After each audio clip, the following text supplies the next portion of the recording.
What's up, Charles? We're going to get started in just a second.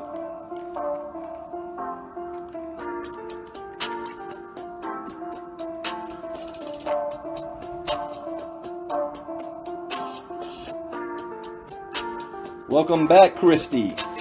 Hope you and Amos had a great vacation, despite the news. Like I said before, everything's going to be all right. What's going on, Eric?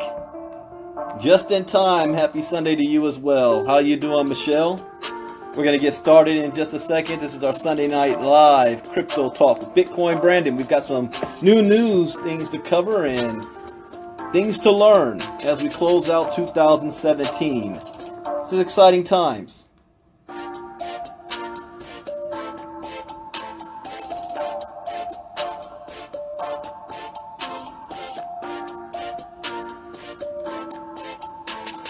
Set some things up here. I don't know why that is. Every time I go live, I get hit up. The 1,000,001 messages and questions.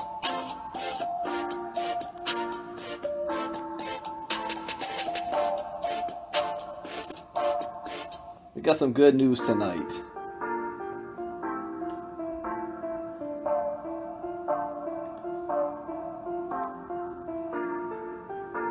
Shots have been fired, ladies and gentlemen. Shots have been fired from the Winklevoss twins. You know, when that B gets next to your name saying that you're worth $1 billion, I guess you just don't give a F anymore. And you're willing to say whatever you want to say, do whatever you want. They're not scared of Jaime Dimon. Oh, that's funny, just funny. All right, so let's go ahead and get started. And before I get into the main stuff, you know, I cover some basic information first and foremost. Like this news, Massachusetts joins list of U.S. states hostile to Bitcoin. So it's important, again, you know what's going on in your country. You know what's going on with the law. What states are being friendly. We already know the country of Canada is very friendly. But what's going on in the United States? You know, each state is different. Each congressman, a senator, they have different agendas. So I'm going to put the link in the chat box there, and let's cover this one here. Lifelong Massachusetts politician William Galvin, Secretary of the Commonwealth turned sudden investment and currency expert this week, is issuing a 7-point warning about the perils of Bitcoin. Really? He's got a 7-point warning about the perils of Bitcoin. The uncharitable statement lands New England's most populated region in the hostile category, joining a half a dozen other states in anti-Bitcoin mania. Anti-Bitcoin mania. All right. William F. Galvin published an official warning from his office this week, creatively titled, Secretary Galvin Warns About Bitcoin Mania. It's a page and a half of 7 bullet points, and Secretary of the Commonwealth William F. Galvin today warned investors not to get caught up in the Bitcoin speculation. The missive begins in third person. Mr. Galvin, 67, has spent his professional life exclusively in the public sector, holding elected office in various forms by as early as 1975, extending to the present 42 years. You know, so I am already not surprised this guy does not understand Bitcoin. Already, you spent your entire public life, or your entire adult life, in the public sector, working for the man, working for the government, working for the banks. You know, you don't have the interests of the people at heart. There is no way you're a career politician that you actually have the people's interests at heart. You've got special interest at heart. That's who you're looking out for. So I already know that going into this article. So Bitcoin, this is what he says. Bitcoin is just the latest, really, the latest in a history of speculative bubbles that most often burst, really, leaving the average investors with a worthless product. His office quotes himself. Going back to the 1600s, they always want to go back to the 1600s with tulip mania. None of y'all were alive then to know what was going on in 1600s with tulip mania. To the present Bitcoin craze, chasing the next best thing will more often than not end in disaster for the average investor. Bitcoin has also been the target of major hacks. This is what he says. Another sentence begins in rather treacherous territory. Bitcoin, as honest analysts know, has never been hacked. Never, and it never will. But third-party trust operations at the exchange and wallet levels have. Mr. Galvin notes almost too late in the same sentence, failing to make an important distinction. Conflicting information about Bitcoin abounds, Mr. Galvin continues, with some calling it a craze or a bubble, and others touting it as an amazing investment. Why anyone would refer to such a scheme as an investment, as an amazing investment, in light of his pronounced protestations to the contrary, isn't made clear by the secretary. Indeed, it is also not known how the man holding the ancestral office of Samuel Adams has determined Bitcoin to be a bubble. Readers are left with only an appeal to authority, an authority found to be not in compliance with voting laws back in 2008 by yet another authority, the Department of Justice. Mr. Galvin demonstrates his cryptocurrency illiteracy, and that's important, guys. When you see people out there running their mouths about scam this, Ponzi that, bubble this, tulip mania, they are illiterate when it comes to Bitcoin. They don't know what it is. They don't understand it. Those are the people that need to keep their mouths shut, because you're embarrassing yourself, especially to those who do know what's going on. But let me continue. He demonstrates his cryptocurrency illiteracy in point 6, curiously asserting the blockchain is still experimental and is subject to changes, errors, or criminal activity which could adversely affect your virtual wallet or erase your Bitcoin value. What? That's what he believes? Back in 2014, bored Massachusetts state officials also issued warnings about Bitcoin. It's a way for them to attempt relevancy, the do something phenomenon so prevalent in U.S. bureaucratic circles. Yeah, you see that, Rosendo? I'm about to get fired up here in a second here. You got an official, a government official, holding the same office that Samuel Adams. This guy doesn't know history. See, when Samuel Adams held that office, did you know that it was legal in the United States for each citizen to mint their own coin, even if it was in competition with the federal government? The only ones who couldn't do it was the states, and the law was changed in 1865. You think this fool who holds the same title in the same office would know history? But let me repeat that again, just to show you his illiteracy. He says the blockchain is still experimental and is subject to changes. You can't change the blockchain. That's the whole point of it. Errors. There are no errors in the blockchain. Or criminal activity. What? What do you think the US dollar is doing? 99.9% of all criminal activities with US dollar. It says, which could adversely affect your virtual wallet. What? Or erase your Bitcoin value? You can't erase. Let me calm down here. I think you guys already know. You already know. This fool has no idea what the hell he's talking about. But he holds an office, and the other uneducated, illiterate masses will point to him and say, see, That man who's important said that Bitcoin is bad. And those are your friends and family that sit around at Christmas dinner when they find out you're in Bitcoin. They pull an article like, they pull this guy up. So it joins, now listen to these states that are, these are the states that are not friendly to Bitcoin. Connecticut, Georgia, Hawaii, Jeremy, pay attention to that.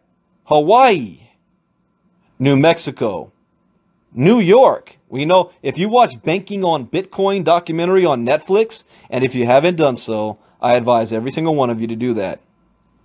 You find out how quickly New York turned negative to Bitcoin. And not surprisingly so. I mean, that's what the stock market is. They don't want no competition. And Washington, as more or less hostile to Bitcoin, though no legislation as of this writing has been proposed by Massachusetts. Neighboring state, New Hampshire, has taken a completely different approach. Its governor signed into law provisions exempting Bitcoiners from ever having to be licensed to trade. The state actively encourages Bitcoin businesses. So again, that's neighboring state of New Hampshire. So keep an eye out on this. It's going to be like the red state, blue states. Which states are for Bitcoin? Which states are against Bitcoin? All right, that's a cool article. Let's do another warm-up article. Report alleges North Korean hacking groups involved in phishing scam. Now, I don't know about you guys, but lately I've been getting a bunch of emails pretending to be Coinbase, pretending to be Bittrex. Those two. I did get one for BitConnect. Someone pretending to be BitConnect, but really Coinbase and Bittrex. Bittrex, every day I'm getting an email from these phony Bittrex people claiming that, oh yeah, well, you know what, I'll just read it exactly what they're trying to say. It comes from Bittrex mailer. It just says, "Dear," with no name, just "Dear, thank you for using Bittrex.com. We found some issues on your account informations." You can tell that their English ain't their first language here. All right? I can tell this is probably North Korea. And in fact, just by starting with "Dear," and then it gives you a link with Bittrex.com and then these digits behind it that you know that ain't official. And it says, "If you not confirm, our system will block your account. Best regards, Bittrex team." Really? Now, I know what to spot. I could tell this is a fake. I could tell right off the bat. And what happens, how this works is, if the unsuspecting clicks on the link, and then you go ahead and put in your login details, they're capturing your information, and they can log into your account and wipe it out. That's what this is, a phishing attack. So let me go back to the article. Oh, I got to put the link in the chat box for you guys. All right, here's the link.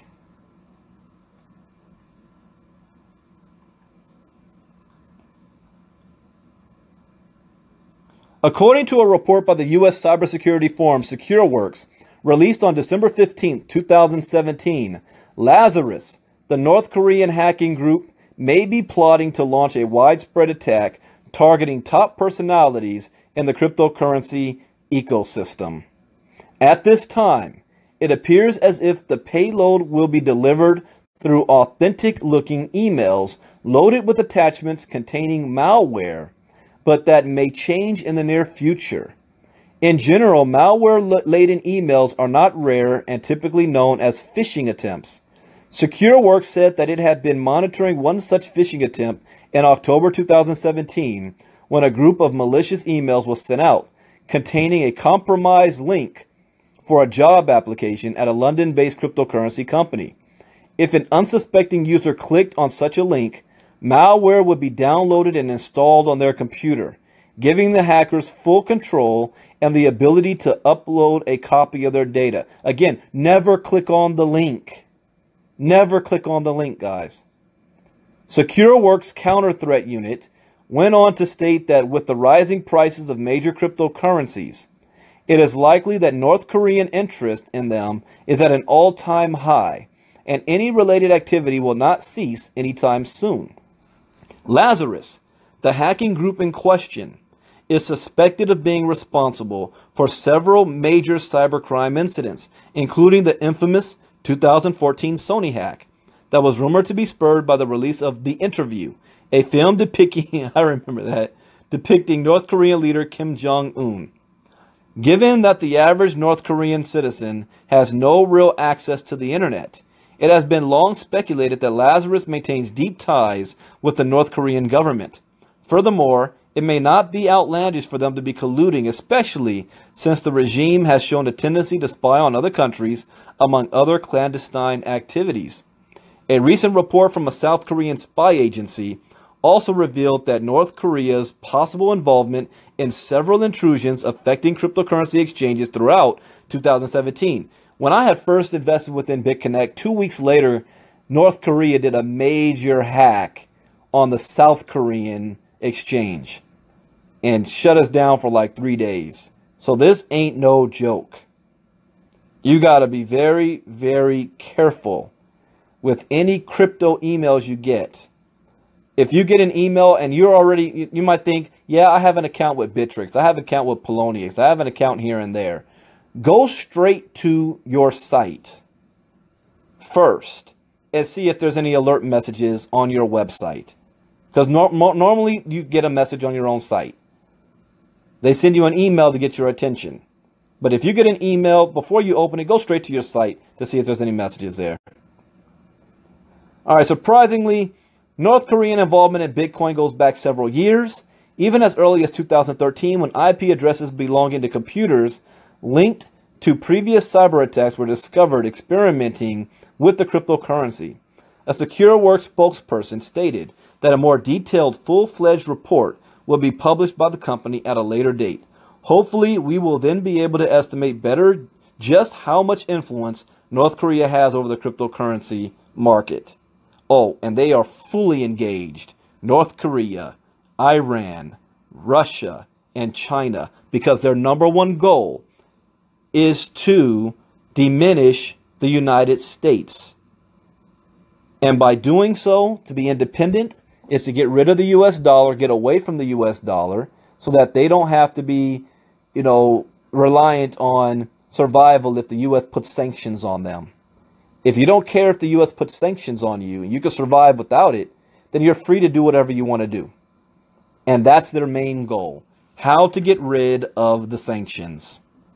All right, let's go into this next one, because everyone's been experiencing this lately, especially those of you using a Coinbase account. Bitcoin fees have become infeasible. I noticed this. I've got a cousin that's trying to do a transaction from Coinbase, and it's like the fee was like $20-something. I'm like, are you kidding me? just to transfer the money? Why that's happening? We're going to read this article. Let me put this in the chat box. Bitcoin fees have become infeasible. In 2013, one Bitcoin cost $20. In 2017, it cost $20 to send one Bitcoin. With record highs, thriving adoption, and media attention, this should be a celebratory time for Bitcoin believers. And yet, it's hard to shake the feeling that something isn't quite right. How did we reach a point where the world's bank killer and Western Union crippler has become incapable of taking on the institutions it once sneered at? Bitcoin is not Bitcoin is hot as hell right now, but it's also a mess. Who's the article of this? Kai Sedgwick. I don't like this guy. I have a run-in with him in the past. But anyways, Bitcoin fees have become infeasible. By any reckoning, 2017 has been a phenomenal year for Bitcoin. Even the currency's most ardent supporters would have struggled 12 months ago to predict the current state of affairs, but neither could they have envisaged in their worst nightmares it costing upwards of $20 to transfer a fraction of a coin. See, the whole point, guys, of Bitcoin is that transactions could be like in pennies, cents. So what's going on here? To chalk this year up as an unfettered success story calls for moving the goalposts and performing mental gymnastics. Bitcoin has made great leaps. All right, it's just unfortunate that not all of them have been forward. It's interesting. It goes on to state, it can be debated whether Satoshi's white paper envisioned Bitcoin as a P2P settlement for microtransactions.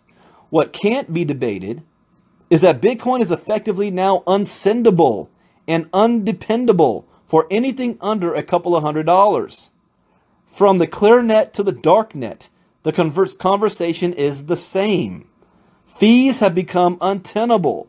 Despite this, Bitcoin's most ardent defenders remain in denial.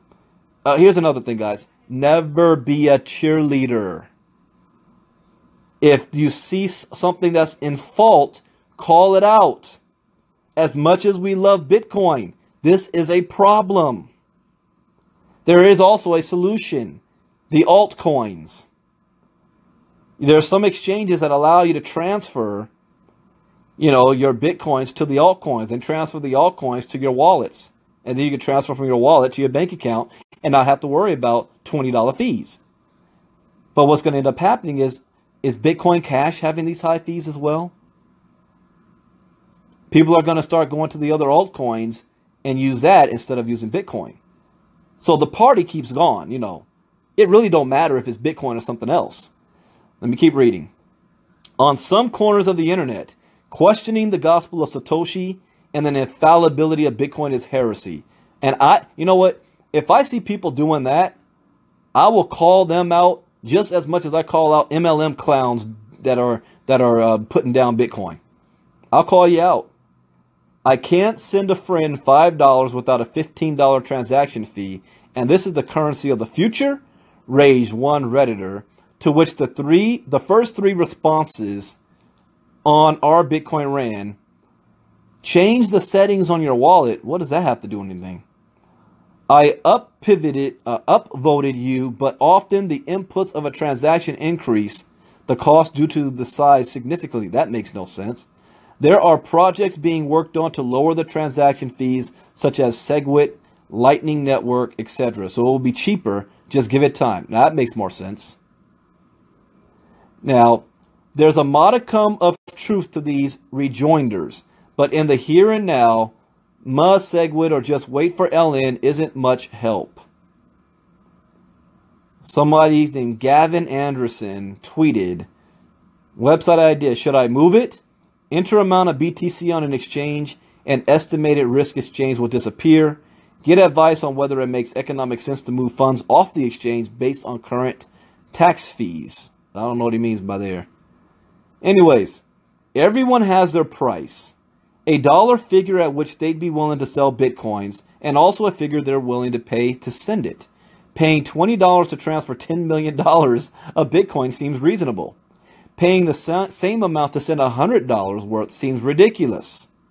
Bitcoin has been unsuitable for microtransactions for some time, but is now reaching a stage where it's unsuitable for mid-sized transactions. I haven't paid attention to this recently, only because I don't move anything less than a couple $1,000s at a time. So I'm gonna, I haven't. I got to look into that and see what it is, because I've been seeing from members on our team and other people on Facebook, they're talking about this. I guess the fee $20 to move $3,000 or $4,000, and that's nothing to me. But $20 if somebody wants to send like $40, yeah, that's kind of ridiculous. So, is Bitcoin a store of wealth because that's its best use case? Or has it simply morphed into one because no one can afford to move it? That's a legitimate question. Many of Bitcoin's new investors are of humble means, setting aside $50 a week or whatever they can spare to put it into digital currency. Always store your coins in a wallet you hold the private key for, they were urged. Now they're discovering that their only option is to store their Bitcoin on an exchange, at least until their holdings reach a level where it's practical to withdraw to a hardware wallet. If cryptocurrencies were to be likened to energy sources, Bitcoin would be coal, expensive to move and impractical to transport in small quantities. It's impossible to order a handful of coal every time you want to light a fire. It's a sack full or nothing. Ethereum and Bitcoin Cash are the opposite, cheap and on tap. Coal does have one thing in its favor though, longevity. In cryptocurrency terms, Bitcoin is a veritable fossil. It's been there from the start, and thanks to its market dominance, brand recognition, and capital locked in, will be extremely hard to destroy. Scaling solutions will probably arrive, and transaction fees will eventually drop, though quite when this happens is anyone's guess. The question is if those solutions will arrive in time. Until then, Bitcoin will continue to serve as coal, fueling the furnace on the runway, Cryptocurrency Express, an indispensable hot mess. I actually like this article. I don't like the author, but I like the article because he's right. So that means as a community, because that's what cryptocurrency is. It's a community. We have two choices.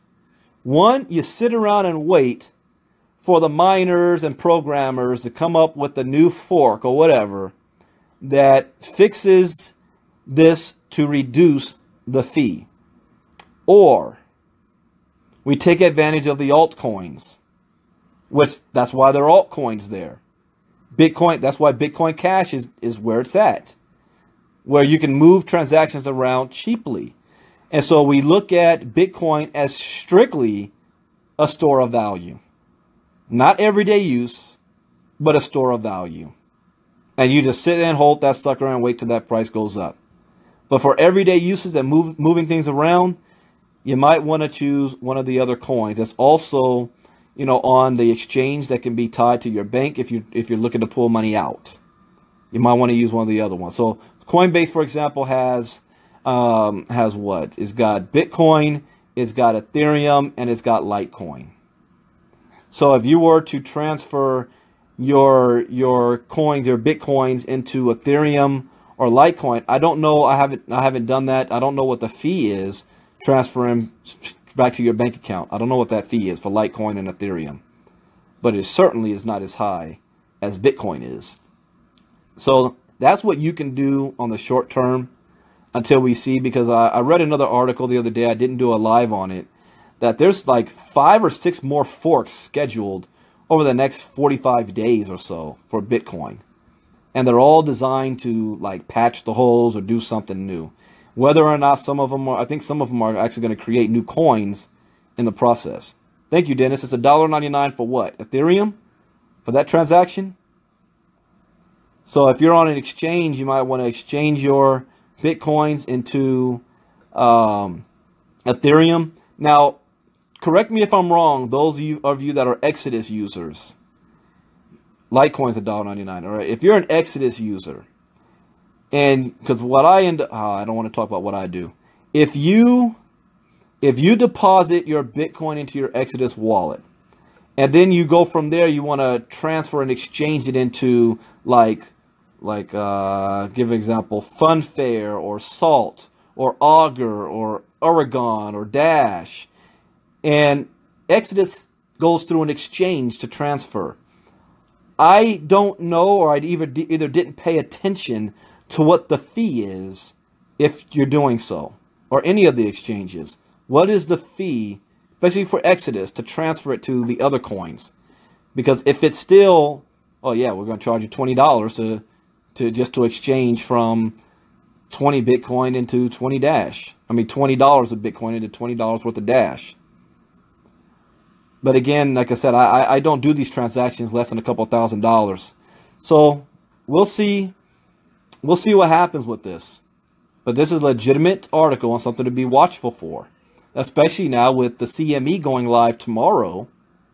And the Bitcoin is going to, the amount of volume, the amount of money that's coming in is going to skyrocket. So is Coinbase gouging?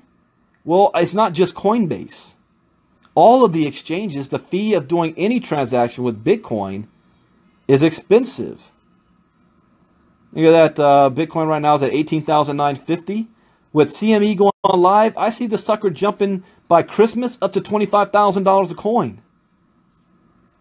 That may happen. So, anyways, let's go on to the... Oh, did I finish this one yet? Yeah, I finished this. Let's go on to the Winklevoss twins. I love this one. I haven't read the article yet, but I'm just assuming. Shots are fired here. Somebody's getting slapped. Billionaire Bitcoin investors. I know they'd love hearing that. After all the stuff they went through with Mark Zuckerberg and Facebook and their settlement and them putting their heads down and going to work. And now they're billionaires in their own right. Billionaire Bitcoin investors, Winklevoss twins, dare JPMorgan CEO to short BTC. That's calling you out. Let's put your money where your mouth is, boys. All right. In an interview with Fox Business, Tyler and Cameron Winklevoss have challenged. You know what? I like that they went on Fox Business because you know what Fox Business does every time Bitcoin is mentioned? I mean, every time. They always end the segment saying, yeah, it's happening, but CEO of JPMorgan Chase says that Bitcoin's a fraud and a scam, and he's the biggest banker in the world. So I like they went on their show to fire this shot at him. So, in an interview with Fox Business, Tyler and Cameron Winklevoss have challenged JPMorgan CEO Jaime Dimon to short Bitcoin on the futures market if he remains confident that Bitcoin will fail in the long run. I like it. I like it. This is what Cameron said. We've been working really hard to give Jaime Dimon an opportunity to short Bitcoin. And anybody who says that, you know, it's a fraud or a bubble, you can go now and put your money where your mouth is and bet against it. You know what? I'm going to use that. Whenever I see these wannabe clowns on Facebook running their mouths that Bitcoin is this and that, blah, blah, blah, blah, blah. Hey, put your money where your mouth is. Go bet against it. Watch how you'll see them fade away real quick. No, I don't need to do that. Well, then what's your reward? If you're right, what do you want, a cookie? I mean, you're running your mouth about it. Get some skin in the game.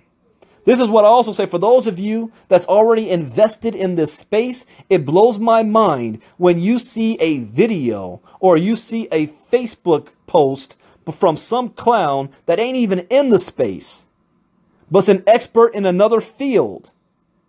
And you listen to their opinion and that shakes you. You got skin in the game. They don't. But you're going to listen to them. I rarely, ever block people. Rarely. Because I accept dissenting of views and other point of views. That's how I learn. My old debate coach always said, make it a point to understand your opponent's point of view. Every point of it. And be able to argue their point of view better than they can, even though you don't believe it. That's how you learn. So people tell me all the time, why don't you block that person? I'm like, nah, that's how I'm learning. I need to know, like, I don't like going to politics, but I hate Fox News. But I watch it constantly. Why? Not because I'm one of the sheep. Because I need to know what the other side is saying. What their point of view is. What their game plan is. If you watch and I'm just only going to briefly speak on this. If you look at the Mueller investigation and you look at the guilty pleas and indictments that's coming down, you turn on Fox News, what you're going to see 24/7 right now is all of the anchors attempting to discredit the Mueller investigation and calling on the president to fire him, to shut it down. If you turn on CNN or NBC, what you're going to see 24/7, mostly, well, now it's a little different, was everything about Roy Moore running for Senate. You know, there's two different points of view. Don't just get caught up in listening to one. You got to know all of them. That's very, very important. So when I see any clown running their mouths talking about Bitcoin or anything in crypto being a scam, I already know what they're talking about. Oh yeah, I was talking about, now I went off track. Blocking an individual. But I had one person who's invested in this space, but he shook. What that means is he does not have roots. He does not have a foundation. He's not sure of himself. If you ever took martial arts, the first thing they say we teach you is you need to have roots. You need to have your footing in place. You can't learn any of the other moves unless you're grounded. Same goes in the Bitcoin arena and investing. Only invest in money you can afford to lose, and make sure that your feet are grounded. Make sure you have an understanding of what you're getting into. But this individual did not. And for the last month and a half, every single time an article or a video or somebody says anything negative, he comes running to me for me to like reassure him. And I'm like, dude, you're going to give yourself an ulcer, a heart attack, going crazy. You're losing sleep at night because you're afraid you're going to lose money. And he just kept going. And I finally had to say, you know, stop sending me this stuff. Because every time he did, I already knew about it before he brought it to me. I already saw it, and I already had, the truth about what's really going on. And I'd give it to him. He'd be satisfied and go on his way. 24 hours later, he's back with something else. So I finally told him, I said, you know what? I don't entertain this stuff anymore. Stop sending me this stuff. He'd send me articles I already did a Facebook Live on. Stop sending me this stuff. I am not entertaining. I don't want this spirit on me. You know, I'm in a different plane now, different zone. And he kept doing it. And finally, some clown on Facebook who was a 7-figure earner in the MLM space, who I actually had a run-in with years ago, so I already know he's a clown. He just has money. That's the other thing, guys. Just because somebody has money does not mean they're infallible and everything they speak on is gospel. There are a bunch of idiots out there with money.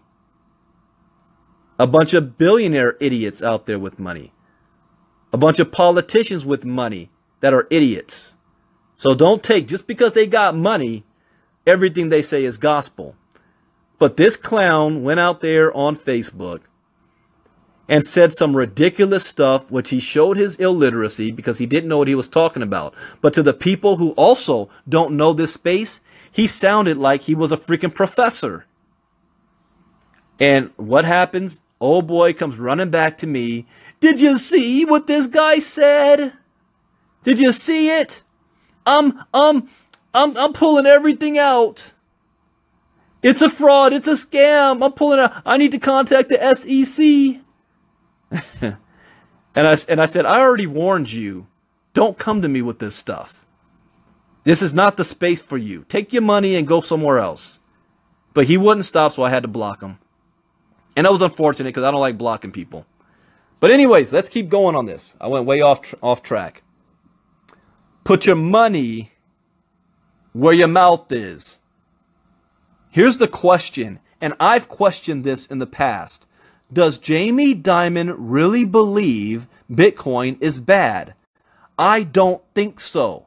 I think Jamie Dimon understands Bitcoin more than I do. I think he understands blockchain technology more than I do. I think Jamie Dimon has more skin in the game, actually, than I do. That's my personal opinion, okay? So, yeah, the same guy who's calling Bitcoin a scam, a fraud, a bubble, that people are going to go to jail, people are going to get shot and killed over it. Yeah, that Jamie Dimon, I don't believe he believes a doggone thing of what he's saying. Well, let's continue here, because that's the question. On December 14th, the Chicago Board Options Exchange became the first major options exchange and financial institution to list Bitcoin futures in partnership with Gemini, a major U.S.-based regulated cryptocurrency exchange run by the Winklevoss twins. The listing of Bitcoin futures by CBOE and Gemini immediately provided a platform and sufficient liquidity for large-scale investors to either invest in Bitcoin or short the cryptocurrency. Through the CBOE futures market, Cameron Winklevoss dared Dimon to short Bitcoin and bet against the long-term performance of the cryptocurrency if he actually believes that Bitcoin is a scam and a fraud, as he said before. I like this. I'm liking this so far. Several renowned analysts and experts in the cryptocurrency sector, including Ari Paul, the co-founder of Block Tower Capital, do not believe that Jamie Dimon sees Bitcoin as a scam. I'm with you, Ari. Or money laundering tool. Rather, Paul believes that Dimon understands Bitcoin better than most people. I just said that. He understands Bitcoin better than most people in the market, but is purposefully misleading the public because he considers Bitcoin as a threat to their dominance over the global offshore banking industry. Okay, this is an interesting take. He says exactly. So most of the financial luminaries, I think, genuinely don't understand what it's trying to be. Jamie Dimon's an exception. By all accounts, I know people who spoke to him about cryptocurrency 4 years ago. He gets it. He understands it, probably better than me, and he views it, I think, as a brand new competitor to JPMorgan. So he understands that JPMorgan collects a lot of fees for providing a storage of wealth in a secure way that's judgment resistant to clients, and Bitcoin does it in order of magnitude better. Dimon had criticized and condemned Bitcoin in the past, not because of its structural, technical, and conceptual flaws, but rather because he considers it as a competitor to JPMorgan's offshore banking operation, which accounts for the majority of the bank's profits. Okay, now this is making sense here. See, Jamie Dimon himself said that over $6 trillion moves through JPMorgan around the world a day. 6 trillion. And he see if Bitcoin rises as it is and people decide, you know what, I don't want to use Chase Bank anymore, I'm going to put my money in the Bitcoin. That is a huge, huge hit on his investment. So what do? You got to protect your bank. You got to protect your shareholders. You got to protect your investment. And his way of doing it, it's a fraud. It's a scam. It's illegal. It's going to get shut down. He actually said Bitcoin's going to get shut down. That's the dumbest thing to say. You have to shut down the internet to shut down Bitcoin. You'd have to shut down every single computer in the world to shut down Bitcoin. But he said it. And the sheep out there, see, Jamie Dimon says it could be shut down because they don't know any better. So, let me continue reading. This is a positive and optimistic sign for the long-term growth of Bitcoin. However, given that major banks like JPMorgan are being threatened by the exponential growth rate of Bitcoin in the cryptocurrency market. You see, Jamie Dimon's job is to look after the financial future of his assets. And even though Bitcoin is small right now, he's forecasting. He's looking 5-10 years from now. And through his forecasting, he says, oh, crap, this Bitcoin thing may not be a threat to us today, but it's going to be a threat to us tomorrow. So I need to shut this thing down today so I don't have to react to it tomorrow. You guys understand that? All right, let's continue.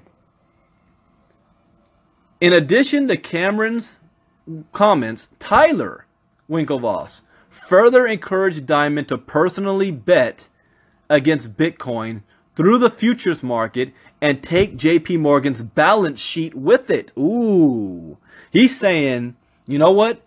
If you're so big and bad, pull your entire bank on it. No, it's like I put everything on black. Put everything on the table. Specifically, he said, we encourage Jamie Dimon to personally bet against it. Take JPMorgan's balance sheet and bet against Bitcoin, and we'll see what happens. Now that's calling him out. He's basically saying, put up or shut up. Given that JPMorgan and Goldman Sachs are preparing to clear Bitcoin futures on behalf of their clients and assist their customers into the Bitcoin market, it is highly unlikely that Dimon or other bankers will short Bitcoin because they do not truly believe Bitcoin will not succeed. Understand this. Just look at the top 2 banks in the United States. JPMorgan Chase is number 1. They are already, what just said here, they're already preparing to clear Bitcoin futures on behalf of their clients. Jamie Dimon himself, 2 days after calling it a fraud, his company in Sweden bought up the most Bitcoin assets in the world.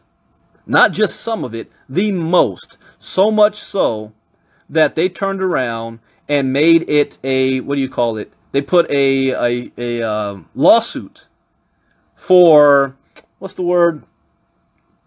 Market manipulation on them. That's what they did, so much so.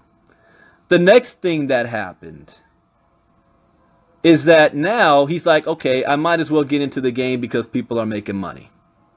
You know, we might as well get into it. The number 2 bank in America, Bank of America. You know what Bank of America is doing? They already have 20 patents on blockchain technology, and they're creating their own exchange so that people can come on in and trade on the cryptocurrency exchange and store their money and transfer their goods from fiat currency to crypto through Bank of America. Yet they're the same people that say, oh, yeah, it's all a fraud. It's a fraud. Well, then why are you doing this? None of them believe it's a fraud. They're just preparing to co-opt it. In one hand, you dismiss it and ban it. In your other hand, you co-opt the technology and create your own. But I love this bet. No, the Bitcoin site is not down. It's going through maintenance. I'm on it right now on the BitConnect site. Having some glitches today. But anyways, this is huge. This is huge news. I can't wait. I can't wait to see if Jamie Dimon responds, which I doubt he will. He's that type of guy that's like the schoolyard bully. He's bigger than everybody else, so he runs his mouth and challenges everybody until somebody comes around and punches him in the face, and then he just kind of, you know, slithers away. He's that type of guy. So now that he's being challenged, he ain't gonna respond. He's gonna let this one go. But if he does respond, I'm getting my popcorn. I'm getting my popcorn ready. So that's it, guys, for our Sunday night crypto talk. Those of you that's just coming on now, you definitely want to go back to the beginning and listen to the beginning till you see what you might have missed. Tomorrow morning, one of the main articles I'm going to do on Early Morning Crypto Talk is an article that came out, and I think this is fascinating, that U.S. Chief Financial Regulator says Bitcoin not a threat to financial systems. And the reason I say that's interesting because that's the opposite of what, you know, they're looking to always want to say. That's interesting. So anyways, and Shaq, I don't know why you asking about BitConnect when I'm doing my live, man. I don't know.